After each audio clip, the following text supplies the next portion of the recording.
কেমন লাগছে আমাকে? ভালো লাগছে, কিন্তু এসব কি?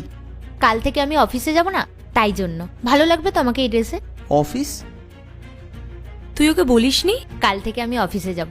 পাইলি আমাকে জবটা পাইয়ে দিয়েছে। কোনো প্রয়োজন নেই তোমার জব করার, বুঝতে পেরেছো? কেন প্রয়োজন নেই?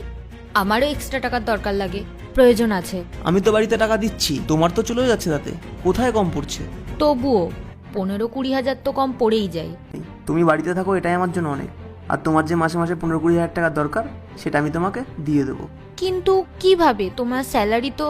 আরে সব ম্যানেজ হয়ে যাবে, আমি সব ম্যানেজ করে নেবো ইজিলি। তুমি আরাম করো, আমার দেরি হচ্ছে, আমি আসলাম। ইয়েস, কাল থেকে আমি 15-20 হাজার টাকা করে পাবো প্রত্যেক মাসে ওড়ানোর জন্য।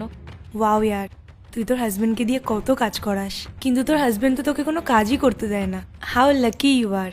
এক্সকিউজ মি, আমি আবার ওকে দিয়ে কি কাজ করালাম?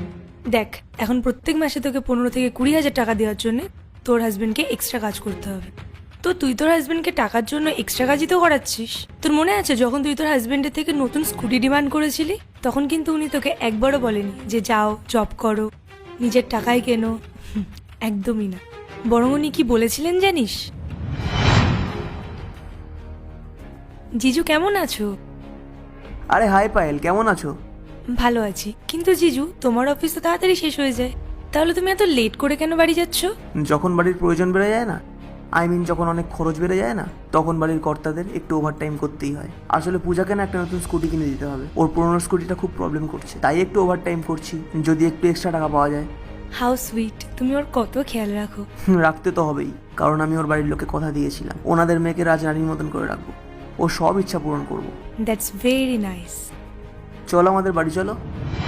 মনে কর পূজা, তুই নিজে আমাকে কতবার বলেছিস তোর হাজবেন্ড অফিস থেকে কত লেট করে বাড়ি ফেরে, ক্লান্ত হয়ে বাড়ি ফেরে। আর তুই তো এটাও বলেছিস উনি উইকেন্ডেও কাজ করে। ঠিক বলেছিস তুই। ওর কাছে যখন আমি গোল্ডের চেন চেয়েছিলাম, তখন ও উইকেন্ডেও অফিসে যেত। আর যখন আমার আইফোন নেওয়ার ছিল, তখন ও রাতে সিএর টিউশন দিত। দেখলি, এটাই তফাৎ একজন হাজবেন্ড আর একজন ওয়াইফের মধ্যে। আমরা ওয়াইফরা আমাদের হাজবেন্ডের জন্য কিছু করলে তাদেরকে কথা শোনাতেই থাকি যে আমরা তোমার জন্য এটা করেছি ওটা করেছি, কিন্তু তারা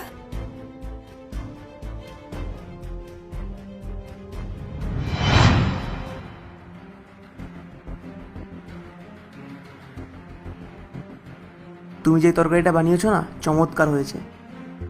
চমৎকার তো হবেই, তোমার জন্য 2 ঘন্টা ধরে রান্নাঘরে ছিলাম।